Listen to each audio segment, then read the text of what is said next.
Hi friends, welcome to our channel. RRB NTPC ఎగ్జామ్కి సంబంధించి full grand టెస్ట్ని అయితే live వీడియోలో కండక్ట్ చేయడం జరిగింది. సో రాబోయే ఎన్టీపీసీ ఎగ్జామ్ రాసే ప్రతి ఒక్కరు కూడా ఈ టెస్ట్ని కంపల్సరీగా రాయండి. ఎందుకంటే ఈ టెస్ట్ రాసాక మీకు స్కోర్ ఎంత వస్తుందో తెలుస్తుంది. అదేవిధంగా మీరు ఎగ్జామ్ రాస్తున్నప్పుడు చేసే మిస్టేక్స్ అయితే తెలుస్తాయి. ఓవరాల్గా చెప్పాలంటే మీ యొక్క సత్తా, టాలెంట్ అనేది ఎక్కడే తెలిసిపోతుంది. ఏమైనా మిస్టేక్స్ ఉంటే వాటిని తక్కువ టైంలోనే ఇంప్రూవ్ చేసుకొని ఫైనల్ ఎగ్జామ్లో ఎక్కువ స్కోర్ చేయొచ్చు. కాబట్టి ప్రతి ఒక్కరు కూడా ఈ టెస్ట్ కంపల్సరీగా రాసి మీ యొక్క స్కోర్ని కిందన కామెంట్ చేయండి. ఓకేనా, ఇంకా వీడియోలోకి అయితే వెళ్దాం. ప్రతి క్వశ్చన్ చదువుతాను, మీరు లైవ్లో ప్రతి క్వశ్చన్కి ఆన్సర్ అయితే చేయాలి కామెంట్లో. ఓకేనా, ఫస్ట్ క్వశ్చన్ చూడండి. భూమి మరియు చంద్రునిపై ఒక వ్యక్తి బరువు భిన్నంగా ఉండడానికి కారణం ఏమిటి? చంద్రుని తక్కువ గురుత్వాకర్షణ శక్తి అండి. మనకి మూన్ పైన తక్కువ గురుత్వాకర్షణ శక్తి అయితే ఉంటుంది. అందువలన ఒక వ్యక్తి బరువు భిన్నంగా ఉంటుంది భూమి మరియు చంద్రునిపై. Next question. విస్తీర్ణం పరంగా భారతదేశానికి అత్యంత చిన్న పొరుగు దేశం క్రింది వాటిలో ఏది? విస్తీర్ణం పరంగా భారతదేశానికి అత్యంత చిన్న పొరుగు దేశం క్రింది వాటిలో ఏది అంటే మాల్దీవులు అనేది కరెక్ట్ ఆన్సర్. అయితే మన భారతదేశానికి మొత్తం 9 దేశాలు అయితే సరిహద్దు దేశాలుగా ఉంటాయి. అందులో 7 దేశాలు వచ్చేసరికి భూ సరిహద్దులు, మరి 2 దేశాలు చూసుకుంటే సముద్ర సరిహద్దులు అని చెప్పుకోవచ్చు. మరి నీటి సరిహద్దులను కలిగినటువంటి 2 దేశాలు ఏంటంటే శ్రీలంక ఒకటి, మాల్దీవులు ఒకటి. ఓకేనా, మరి భూ సరిహద్దుల పరంగా భారతదేశానికి అతి చిన్న పొరుగు దేశం చూసుకుంటే భూటాన్ అనేది భూ సరిహద్దుల పరంగా భారతదేశానికి అతి చిన్న పొరుగు దేశం అని చెప్పొచ్చు. అలాగే ఇప్పుడు ప్రతి ఒక్కరు కూడా కామెంట్ చేయాలి మాల్దీవుల యొక్క కరెన్సీ ఏంటో. మాల్దీవుల యొక్క కరెన్సీ ఏంటి అనేది ప్రతి ఒక్కరు కూడా కామెంట్ చేయాలి. చెప్పేస్తున్నాను, మాల్దీవుల యొక్క కరెన్సీ వచ్చేసరికి రూపియా అండి. మరి నేపాల్ యొక్క కరెన్సీ చూసుకుంటే రూపాయి. ఓకే, నేపాల్ రూపాయి అని చెప్పొచ్చు. మరి బంగ్లాదేశ్ యొక్క కరెన్సీ టాకా. నెక్స్ట్ ఆఫ్ఘనిస్తాన్ యొక్క కరెన్సీ చూసుకుంటే ఆఫ్ఘనీ అనేది కరెన్సీ అని చెప్పుకోవచ్చు. మరి బంగ్లాదేశ్, నేపాల్, మాల్దీవులు, ఆఫ్ఘనిస్తాన్ యొక్క రాజధానులు, క్యాపిటల్ సిటీస్ ఎవరికైనా తెలుసా? తెలిస్తే ప్రతి ఒక్కరు కూడా కామెంట్ చేయండి. చూద్దాం ఎవరు కామెంట్ చేస్తారో ఫస్ట్. ఓకేనా, నెక్స్ట్ ద్రోణాచార్య అవార్డును మొదటిసారిగా 1985లో అందజేశారు. మరియు మొదటి ద్రోణాచార్య అవార్డు విజేత ఎవరు అడుగుతున్నారు. మొదటి ద్రోణాచార్య అవార్డును ఎవరు గెలుచుకున్నారు అంటే బాలచంద్ర భాస్కర్ భగవత్ అండి. బాలచంద్ర భాస్కర్ భగవత్. మరి ఇతను ఎందులో ఈ అవార్డును గెలుచుకోవడం జరిగింది అంటే రెజ్లింగ్లో గెలుచుకోవడం జరిగిందండి. రెజ్లింగ్లో బాలచంద్ర భాస్కర్ భగవత్ ఈ ద్రోణాచార్య అవార్డును గెలుచుకోవడం జరిగింది అన్నమాట. నెక్స్ట్ క్వశ్చన్ చూద్దాం. నెక్స్ట్ క్వశ్చన్ చూసే ముందు ఇంకా వీడియోకి చాలామంది లైక్ చేయలేదు, ప్లీజ్ లైక్ చేయండి. మన వీడియోస్ని చాలామంది చూస్తున్నారు కానీ లైక్ చేయలేదు, ప్లీజ్ లైక్ చేయండి. అలాగే ఈ వీడియో మీ ఫ్రెండ్స్ కూడా షేర్ చేయండి దయచేసి. అలాగే ఛానల్కి ఎవరైతే కొత్తగా వచ్చిన వాళ్ళు ఉన్నారో వారందరికీ కూడా చెప్పేది ఏంటంటే మన ఛానల్లో అన్ని కాంపిటేటివ్ ఎగ్జామ్స్కి ఫ్రీగా క్లాసెస్, మాక్ టెస్ట్లు అయితే ప్రొవైడ్ చేస్తాం. సో ప్రతి ఒక్కరికి కూడా కింద రైట్ సైడ్ బ్లాక్ కలర్లో సబ్స్క్రైబ్ బటన్ ఉంటుంది, సబ్స్క్రైబ్ చేసుకొని సపోర్ట్ చేయండి దయచేసి. అలాగే చాలామంది ఈ పీడిఎఫ్స్ అయితే కావాల్సిన అడుగుతున్నారు. ఈ పీడిఎఫ్స్ అయితే మన వాట్సాప్ గ్రూప్లో పిన్ చేసి పెడతాను. మన వాట్సాప్ గ్రూప్ లింక్ అయితే ఫస్ట్ కామెంట్లో ఉన్న అలాగే డిస్క్రిప్షన్లో ఉంటుంది. ప్రతి ఒక్కరు కూడా వెళ్ళి జాయిన్ అవ్వండి. ఎటువంటి అప్డేట్ ఉన్నా సరే మీకు ఆ గ్రూప్లో తెలియజేయడం జరుగుతుంది. ఓకేనా, నెక్స్ట్ మానవులోని శ్వాసకోశ అవయవాలు యొక్క సరైన క్రమం ఎంచుకోండి. మానవుల్లో శ్వాసకోశ అవయవాల యొక్క సరైన క్రమాన్ని ఎంచుకోండి అని అడుగుతున్నాడు. చాలా ఇంపార్టెంట్ క్వశ్చన్. మనకి ఆప్షన్ 2 అనేది కరెక్ట్ ఆన్సర్ అండి. ఫస్ట్ గ్రసని వస్తుంది, ఆ తర్వాత స్వరపేటిక వస్తుంది, ఆ తర్వాత శ్వాసనాళం, ఆ తర్వాత బ్రాంకైటిస్, శ్వాస గోనులు. ఇది మనకి సరైన క్రమం అండి శ్వాసకోశ అవయవాలకు సంబంధించి. ఓకేనా, గుర్తుంచుకోండి. ఫస్ట్ గ్రసని, ఆ తర్వాత స్వరపేటిక, నెక్స్ట్ శ్వాసనాళం, బ్రాంకైటిస్, శ్వాస గోనులు అనేది సరైన క్రమం. ఓకేనా, చాలా important question. Next question. Aihole శాసనం ఈ క్రింది రాజులలో ఎవరికి చెందింది? ఐహోల్ శాసనం అనేది క్రింది రాజులలో ఎవరికి చెందినది అంటే పులకేసి 2 అండి. పులకేసి 2. మరి ఈ ఐహోల్ శాసనాన్ని ఎవరు రాశారు? ఓకేనా, ఎవరు రచించారు అంటే రవికీర్తి. ఓకేనా, రవికీర్తి అనేది కరెక్ట్ ఆన్సర్ అండి. ఓకేనా, గుర్తుంచుకోండి. ఐహోల్ శాసనం అనేది పులకేశి రాజుకు సంబంధించింది. మరి ఈ ఐహోల్ శాసనాన్ని ఎవరు రచించారు అంటే రవికీర్తి అనేది కరెక్ట్ ఆన్సర్. ఓకేనా, నెక్స్ట్ క్వశ్చన్. కదలికలలో ఉన్న వస్తువుకి క్రింది వాటిలో ఏది శూన్యం కావచ్చు? కదలికలో అంటే మూమెంట్లో ఉన్న వస్తువుకి క్రింది వాటిలో ఏది శూన్యం కావచ్చు? ఎస్, స్థానభ్రంశం అనేది శూన్యం కావచ్చు. ఓకేనా, స్థానభ్రంశం అనేది శూన్యం కావచ్చు. Next question. కేంద్ర విద్యాశాఖ మంత్రి ధర్మేంద్ర ప్రధాన్ ఇటీవల ప్రారంభించిన స్వయం ప్లస్ ప్లాట్ఫారం యొక్క ముఖ్య లక్షణాలు ఏమిటి? స్వయం ప్లస్ ప్లాట్ఫామ్ యొక్క ముఖ్య లక్షణాలు ఏమిటి అని అడుగుతున్నారు. ఎస్, ముఖ్య లక్షణాలు ఏంటండి? ఎస్, బహుభాషా కంటెంట్ మరియు ఏఐ ప్రారంభించబడిన చాట్బాట్ సహాయం. ఓకేనా, ఇది అనేది ఈ స్వయం ప్లస్ ప్లాట్ఫామ్ యొక్క ముఖ్య లక్షణం అన్నమాట. మరి దీన్ని ఎవరు ప్రారంభించారు? కేంద్ర విద్యాశాఖ మంత్రి అయినటువంటి Dharmendra Pradhan.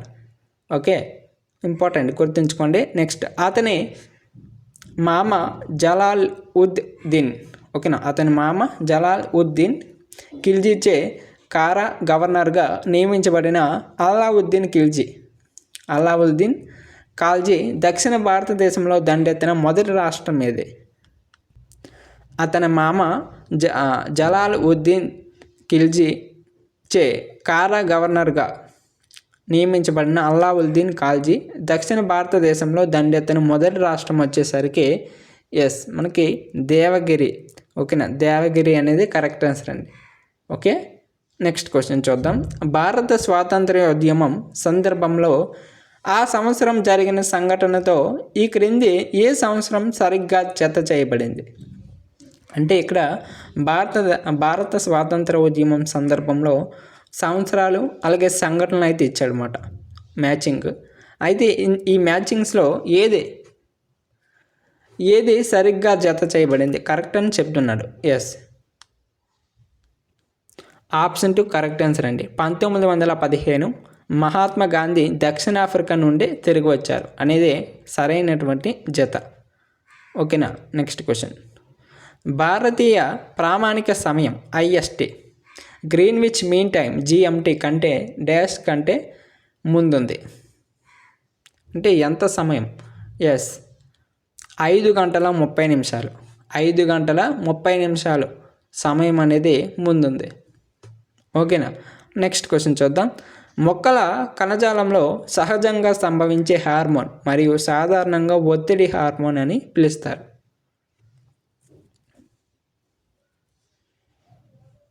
Yes, abscisic acid అండి. అబ్సిసిక్ యాసిడ్ అనేది మొక్కల కణజాలంలో సహజంగా సంభవించే హార్మోన్ మరియు సాధారణంగా ఒత్తిడి హార్మోన్ కూడా పిలుస్తారన్నమాట. ఓకేనా, నెక్స్ట్. సూడోపోడియా అనే పదం క్రింది జీవుల్లో దేనికి సంబంధించింది? సూడోపోడియా చాలా ఇంపార్టెంట్ క్వశ్చన్. సూడోపోడియా అనేది క్రింది జీవుల్లో దేనికి సంబంధించింది అంటే అమీబాకు సంబంధించిందండి సూడోపోడియా అంటే. ఓకేనా, మరి అమీబా అనేది ఏ కణజీవో ఎవరికైనా తెలుసా? అమీబా అనేది ఏ కణజీవి అంటే ఏకకణజీవి అండి. ఏకకణ సూక్ష్మజీవి. నెక్స్ట్ క్వశ్చన్ చూద్దాం. మరి ఒక ఇంపార్టెంట్ క్వశ్చన్ అయితే మిమ్మల్ని అడుగుతాను. మానవుని యొక్క చెప్పు, ఓకేనా, చెప్పు ఆకారంలో ఉండేటువంటి కణం ఏదని అడుగుతాడు. ఓకేనా, చెప్పు ఆకారంలో ఉండేటువంటి సూక్ష్మజీవి ఏంటని అడుగుతాడు. అదేంటో ప్రతి ఒక్కరు కూడా కామెంట్ చేయాలి. చాలా ఇంపార్టెంట్ క్వశ్చన్, అడిగే ఛాన్స్ ఉంది. నెక్స్ట్. దుమ్హాల్ భారతదేశంలోని క్రింది ప్రదేశాలలో జానపద నృత్యం. దుమ్హాల్ అనేది భారతదేశంలోని ఈ క్రింది ప్రదేశాల యొక్క జానపద నృత్యం అని అడిగాడు. ఎస్, మన జమ్మూ కాశ్మీర్ యొక్క జానపద నృత్యం ఏంటి? దుమ్హాల్. చాలా ఇంపార్టెంట్ క్వశ్చన్ అండి. ఓకేనా, మన ప్రీవియస్ గ్రాండ్ టెస్ట్ వీడియోలో కూడా వచ్చింది కాబట్టి చూడండి ప్రతి ఒక్కరు కూడా. Okay, next question. Ganga Dasara Ganga Dasara ప్రతి సంవత్సరం జ్యేష్ఠ మాసంలో శుక్లపక్షం డాష్ రోజున జరుగుతుంది. గంగా దసరా మరి ప్రతి సంవత్సరం జ్యేష్ఠ మాసంలో శుక్లపక్షం డాష్ రోజున జరుగుతుంది. ఎస్, మనకి 10వ రోజున జరుగుతుందండి. 10వ రోజు అనేది కరెక్ట్ ఆన్సర్. నెక్స్ట్ క్వశ్చన్, నోటి నుండి కడుపులోకి ఆహారాన్ని తీసుకునే ఆహార పైపును డాష్ అంటారు. చాలా ఇంపార్టెంట్ క్వశ్చన్. దీన్నే 10 రకాలు కూడా అడుగుతాడు. ఓకేనా, అంటే చాలా రకాలుగా అడుగుతాడండి. నోటి నుండి కడుపులోకి ఆహారాన్ని తీసుకునే ఆహార పైపును డాష్ అంటారు. ఎస్, మనకి అన్నవాహిక అని అంటారు. అన్నవాహిక అని అంటారు. దీన్నే ఈసోఫాగస్ అని కూడా ఇంగ్లీష్లో అంటారు అన్నమాట. ఓకేనా. నెక్స్ట్, పీఠికను రాజ్యాంగ గుర్తింపు కార్డుగా ఎవరు పిలిచారు? పీఠికను రాజ్యాంగ గుర్తింపు కార్డుగా ఎవరు పిలిచారు అని అడుగుతున్నారు. ఎవరు పిలిచారంటే ఎస్, ఎన్ఏ పాల్కివాల్. ఎన్ఏ పాల్కివాల్ పిలవడం జరిగిందన్నమాట. ఓకే. అలాగే వీడియో చూస్తున్న ప్రతి ఒక్కరికి కూడా స్మాల్ రిక్వెస్ట్ ఏంటంటే, ఇంకా చాలామంది లైక్ చేయలేదబ్బా, ప్లీజ్ లైక్ చేయండి. మీకోసం ఎంతో కష్టపడి అయితే ఈ వీడియోస్ని తీసుకురావడం జరుగుతుంది మీ వరకు. సో ప్లీజ్ లైక్ చేసి చూడండి. చాలామంది చూస్తున్నారు కానీ లైక్ చేయట్లేదు. లైక్ చేయండి. లైక్ చేస్తే నాకు మోటివేషన్ వస్తుంది. అలాగే ఈ వీడియో మీ ఫ్రెండ్స్కి కనుక యూజ్ ఉంటే వారికి తప్పకుండా షేర్ చేయండి. ఒక్కరికి సెండ్ చేసినా సరే నాకు చాలా చాలా హ్యాపీగా ఉంటుంది. ఓకేనా. అలాగే మన ఛానల్కి ఎవరైతే కొత్తగా వచ్చిన వాళ్ళు ఉన్నారో వాళ్ళందరూ కూడా సబ్స్క్రైబ్ చేసుకోండి. మన ఛానల్లో army, navy, air force, groups, అలాగే రైల్వే, ఎస్ఎస్సి ఇలా ప్రతి ఎగ్జామ్స్కి కూడా ఫ్రీ క్లాసెస్ అలాగే ఫ్రీ మాక్ టెస్ట్లు అయితే అందించడం జరుగుతుంది. చాలామంది డబ్బులు పెట్టి కొనుక్కోలేరు. అలాంటి వాళ్ళ కోసం మన ఛానల్ అయితే ఉపయోగపడుతుంది ఫ్రీగా. సో కింద రైట్ సైడ్ బ్లాక్ కలర్లో సబ్స్క్రైబ్ బటన్ ఉంటుంది. సబ్స్క్రైబ్ చేసుకొని సపోర్ట్ చేయండి దయచేసి. ఓకేనా. అలాగే ఈ పీడిఎఫ్స్ అయితే చాలామందికి కావాలి అనేసి అడుగుతున్నారు అన్నమాట కామెంట్లో. అయితే ఈ పీడిఎఫ్ని మన వాట్సాప్ గ్రూప్లో పిన్ చేసి పెడతాను. ప్రతి ఒక్కరు కూడా వెళ్ళి జాయిన్ అవ్వండి. వాట్సాప్ గ్రూప్ లింక్ అయితే ఫస్ట్ కామెంట్లో ఉంటుంది, డిస్క్రిప్షన్లో కూడా ఉంటుంది. ఓకేనా. నెక్స్ట్, బహమనీ మరియు విజయనగర రాజ్యాలపై ఢిల్లీ సుల్తానేట్ యొక్క క్రింది ఏ వ్యవస్థ ప్రభావం చూపింది? ఎస్, ఇక్తాదారీ అండి. ఇక్తాదారీ అనే వ్యవస్థ ప్రభావం చూపింది అనమాట. రైట్. నెక్స్ట్, చాపం లేదా వ్యాసార్థం అనే వ్యక్తీకరణకు భౌతిక పరిమాణం క్రింది వాటిలో ఏది? వ్యాసార్థానికి దీన్నే చాపం అని కూడా అంటారు. ఓకేనా. చాలామంది మిస్టేక్స్ అయితే చేస్తూ ఉంటారు ఎగ్జామ్లో. ఏంటి అంటే మనం ఫైనల్ ఎగ్జామ్ అంటే ఎన్టీపీసీ కంప్యూటర్ బేస్డ్ టెస్ట్ అంటే రాస్తాం కదా, సిబిటి టెస్ట్. అందులో తెలుగులో చాలా మిస్టేక్స్ అయితే వస్తాయండి. అంటే నేను తెలుగు మీడియం స్టూడెంట్స్ని ఉద్దేశంలో పెట్టుకొని మాట్లాడుతున్నాను. అంటే తెలుగు మీడియంలో ఎవరైతే ఎగ్జామ్ రాస్తున్నారో వారికి చిన్న డ్రాబ్యాక్ అయితే ఉంటుందన్నమాట. ఏంటంటే ట్రాన్స్లేషన్ ప్రాబ్లంలో. అంటే తెలుగు మీడియంలో కొంచెం తేడాగా అయితే క్వశ్చన్స్ వస్తాయి. ఆ తేడా క్వశ్చన్స్ని ఎలా కనిపెట్టాలంటే వెంటనే ఇంగ్లీష్లోకి అయితే ట్రాన్స్లేట్ చేసుకోవాలి. అప్పుడైతే మనకి ఆ క్వశ్చన్ మీనింగ్ అనేది తెలుస్తుంది. ఓకేనా. లేదంటే తెలియదు. చాలామంది ఈ విషయాన్ని అయితే తెలుసుకోరు. ఓకేనా. ఎగ్జామ్ రాస్తున్నప్పుడు మనకి ఇంగ్లీష్ లేదా తెలుగు ఓకేనా లాంగ్వేజ్ చేంజ్ చేసుకునే ఆప్షన్ అయితే ఉంటుంది. ఈ ఆప్షన్ అనేది సెలెక్ట్ చేసుకుంటే మనకి ఇంగ్లీష్ క్వశ్చన్ అనేది తెలుగులోను, తెలుగు క్వశ్చన్ అనేది ఇంగ్లీష్లో కనిపించడం జరుగుతుంది. ఏదైనా అర్థం కాకపోతే ఇంగ్లీష్లోనే చూసుకోవడానికి ట్రై చేయండి. ఎందుకంటే ఇంగ్లీష్ అనేది మనకి ఎటువంటి మిస్టేక్స్ అనేది కలిగి ఉండదు. ఓకేనా. కాబట్టి క్వశ్చన్ డైరెక్ట్ మీనింగ్ అయితే మనకు అర్థమవుతుంది అన్నమాట. రైట్. మరి వ్యాసార్థం అనే వ్యక్తీకరణకు భౌతిక పరిమాణం ఏంటి అంటే ఎస్, సమతల కోణం అనేది కరెక్ట్ ఆన్సర్. ఓకేనా. సమతల కోణం అనేది కరెక్ట్ ఆన్సర్.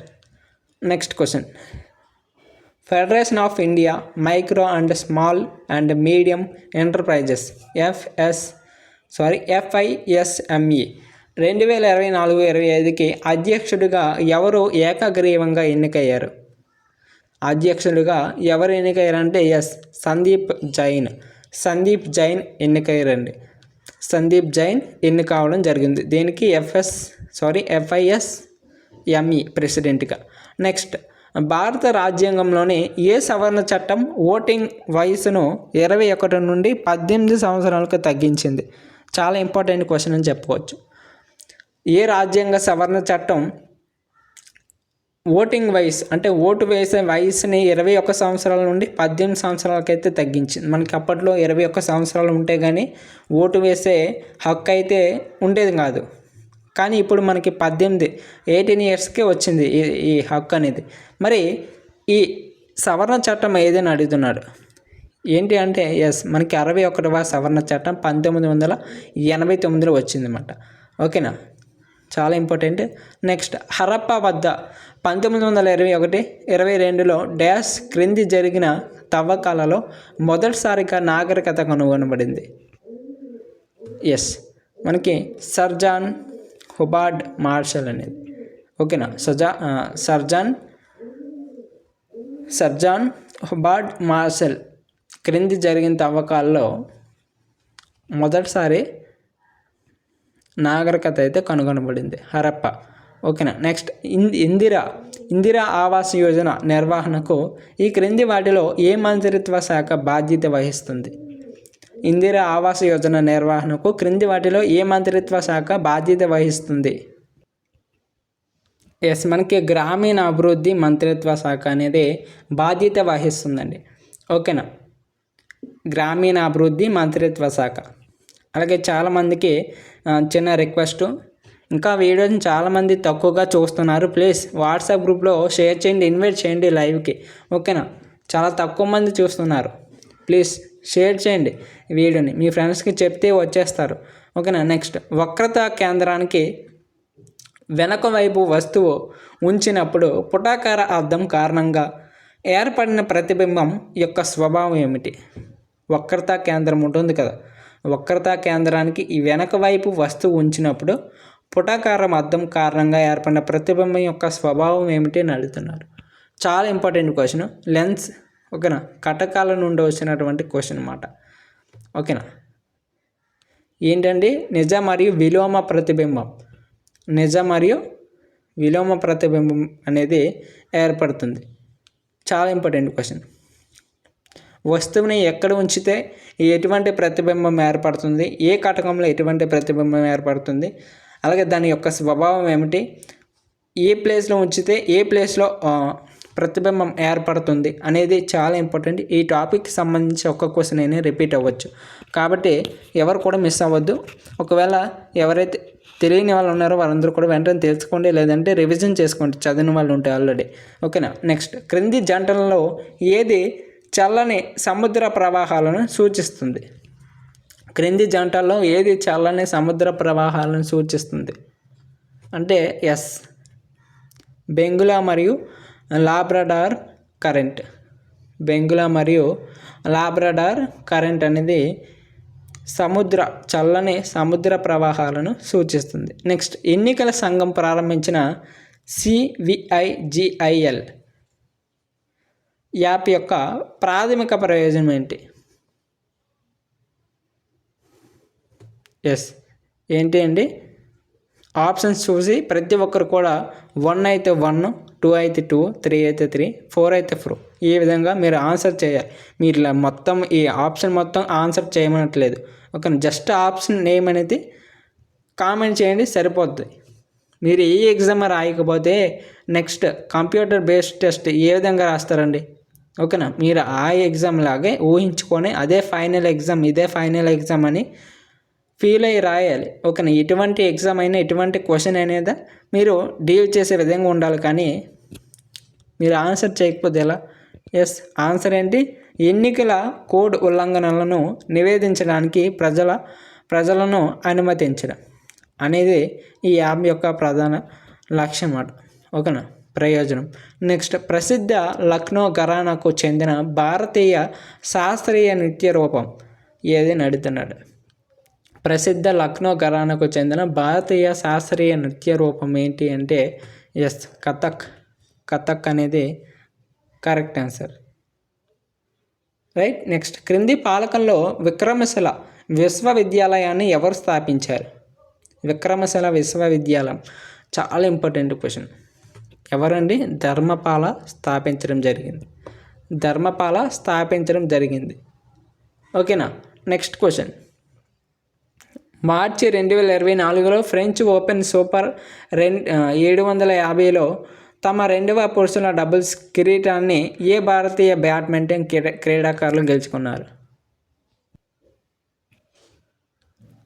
ఎస్, మనకి స్వాతిక్ సాయిరాజ్ రంకిరెడ్డి మరియు చిరాగ్ శెట్టి గెలుచుకోవడం జరిగింది అన్నమాట. రైట్, చాలా ఇంపార్టెంట్ క్వశ్చన్. నెక్స్ట్ క్వశ్చన్, క్రింది చోళ పాలకుల్లో తంజావూరులో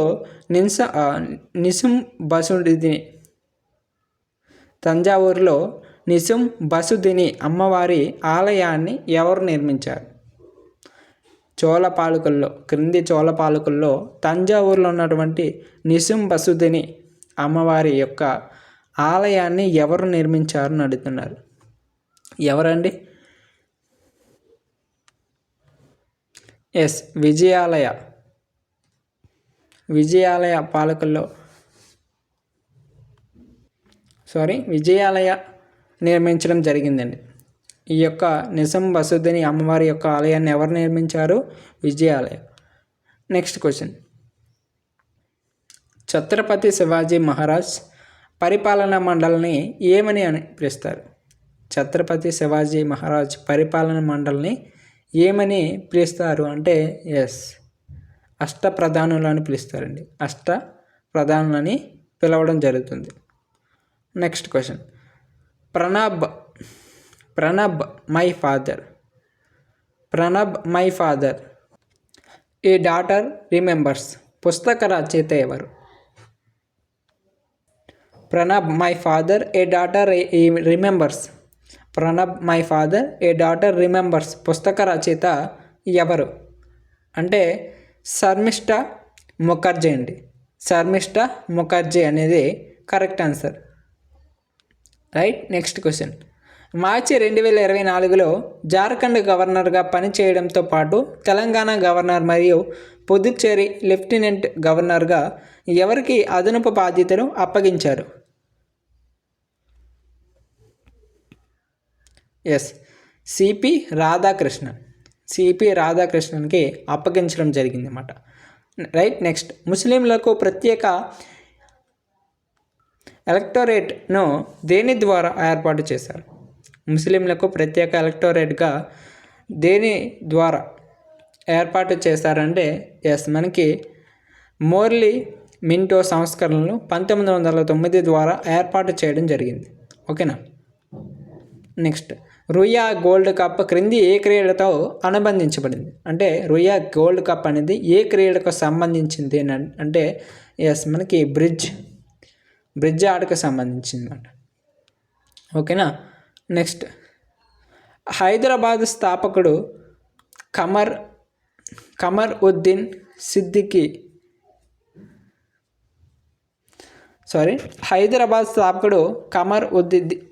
ఉద్దీన్ సిద్దికీకి చక్రవర్తి ఫరూఖ్సియర్ డాష్ బిరుదును ప్రదానం చేశారు? ఎస్, మనకి నిజాం ఉల్ ముల్క్ బిరుదును ప్రదానం చేయడం జరిగింది. నెక్స్ట్, ఇంటర్నెట్ పొందే హక్కు భారత రాజ్యాంగంలోని ఏ ఆర్టికల్ క్రింద రక్షించబడింది? ఏ ఆర్టికల్ కింద రక్షించబడింది అంటే ఇంటర్నెట్ పొందే హక్కు ఎస్, ఆర్టికల్ 19 ద్వారా రక్షించబడుతుంది. లిక్విడిటీ ట్రాప్ అనే పదానికి సంబంధించి క్రింది స్టేట్మెంట్లో ఏది సరైనది? లిక్విడిటీ ట్రాప్ అంటే ఎస్, మనకి విస్తరణ ద్రవ్య విధానం వడ్డీ రేటును పెంచని పరిస్థితి. ఓకేనా. విస్తరణ ద్రవ్య విధానం వడ్డీ రేటును పెంచని పరిస్థితి అనేది కరెక్ట్ ఆన్సర్. ఇవేంటి క్వశ్చన్స్. మీకు టోటల్గా 40 క్వశ్చన్స్ అయితే ఈ టెస్ట్ ద్వారా కండక్ట్ చేయడం జరిగింది. ఇది మనకి 7th గ్రాండ్ టెస్ట్ అన్నమాట. ఆల్రెడీ మన ఛానల్లో 6 టెస్టులు అయితే కండక్ట్ చేసాం. ఇది 7th టెస్ట్. సో ఈ 7 టెస్టులు ఎవరైతే రాయలేదు, చూడని వాళ్ళు ఎవరైనా ఉన్నారంటే వాళ్ళు తప్పనిసరిగా వెళ్ళి చూసేయాలా. ఎందుకంటే చాలా ఇంపార్టెంట్. ఎగ్జామ్కి ముందు మనకి ఎగ్జామ్ డేట్స్ అనేవి ఎప్పుడైనా వచ్చేవచ్చు. ఒకని ఎప్పుడైనా వదులుతాడు ఆర్ఆర్బి బోర్డు వాడు. సో మనకి అంతకన్నా ముందు మన జాగ్రత్తలో ఉండి రివిజన్ అలాగే ప్రాక్టీస్ అంతా కూడా రెడీగా చేసుకుని ఉంటే మనం మంచి స్కోర్ అనేది చేయొచ్చండి. ఎగ్జామ్లో మంచి స్కోర్ అనేది చేయొచ్చు. కాబట్టి ప్రతి ఒక్కరు కూడా గమనించండి. ఈ టెస్టులు అనేవి చాలా చాలా ఉపయోగపడతాయి మీ యొక్క ఎగ్జామ్కి. అందుకోసం మన ఛానల్ నుండి ఈ టెస్ట్ సిరీస్ అయితే తీసుకురావడం జరిగింది. ఓకేనా. ప్రీవియస్గా చూసుకుంటే ఆర్ఆర్బి కానిస్టేబుల్, ఆర్పిఎఫ్ కానిస్టేబుల్కి సంబంధించి టెస్ట్ సిరీస్ అయితే తీసుకొచ్చాను. చాలా మంచిగా ఆదరించారు. అలాగే ఈ ఎన్టీపీసీ అలాగే గ్రూప్ డీకి కూడా తీసుకొస్తాను త్వరలో. ఓకేనా. ఇంకా మీరు ఏ ఎగ్జామ్కి ప్రిపేర్ అవుతున్నారో ఒకసారి కామెంట్ చేయండి. ఎందుకంటే మీరు ఎగ్జామ్కి ప్రిపేర్ అయితే నేను ఆ ఎగ్జామ్కి సంబంధించి టెస్ట్ సిరీస్ అనేది తీసుకురావడానికి ట్రై చేస్తాను. ఓకేనా. అలాగే ఇంకా వీడియోకి అయితే లైక్ చేయలేదు, చాలామంది లైక్ చేసుకోకుండా చూస్తున్నారు. ప్లీజ్ లైక్ చేసి చూడండి. అబ్బా ఏం పోయింది, లైక్ చేసి చూడండి. నాకు మంచి మోటివేషన్, అలాగే చాలా కష్టపడి అయితే వీడియో చేస్తున్నాను. సో ప్రతి ఒక్కరు కూడా లైక్ చేయండి ప్లీజ్. అలాగే వీడియో మీ ఫ్రెండ్స్కి కనుక యూజ్ ఉంటే వారికి తప్పకుండా షేర్ చేయండి. ఛానల్ అయితే తప్పకుండా సబ్స్క్రైబ్ చేసుకోండి. ఎందుకంటే మన ఛానల్లో అన్ని కాంపిటేటివ్ ఎగ్జామ్స్కి మీకు ఈ విధంగా క్లాసెస్ అయితే అందిస్తాను. సో చాలా హెల్ప్ఫుల్గా ఉంటుంది, మీకు ఉపయోగకరంగా ఉంటుంది. కాబట్టి కింద బ్లాక్ కలర్లో రైట్ సైడ్ సబ్స్క్రైబ్ బటన్ ఉంటుంది, సబ్స్క్రైబ్ చేసుకోండి. అలాగే ఈ పీడిఎఫ్స్ కావాలని అడుగుతున్నారు. ఈ పీడిఎఫ్ అయితే మన వాట్సాప్ గ్రూప్లో పిన్ చేసి పెడతాను. వాట్సాప్ గ్రూప్ లింక్ అయితే ఫస్ట్ కామెంట్లో డిస్క్రిప్షన్లో ఉంటుంది. ప్రతి ఒక్కరు కూడా వెళ్ళి జాయిన్ అవ్వండి. ఫస్ట్ ఆఫ్ ఆల్ జాయిన్ అయ్యాక మీరు ఈ పీడిఎఫ్స్ అయితే డౌన్లోడ్ చేసుకోండి. ఎటువంటి అప్డేట్ ఉన్నా సరే, క్లాసెస్ అయినా, మాక్ టెస్ట్లు అయినా, ఫ్రీ మాక్ టెస్ట్లు అయినా, ఎటువంటి అప్డేట్ ఉన్నా సరే మీకు గ్రూప్లో అప్డేట్ అయితే ఇస్తాను. ఓకేనా. ఇది మరి వీడియో. Thanks for watching. జై హింద్.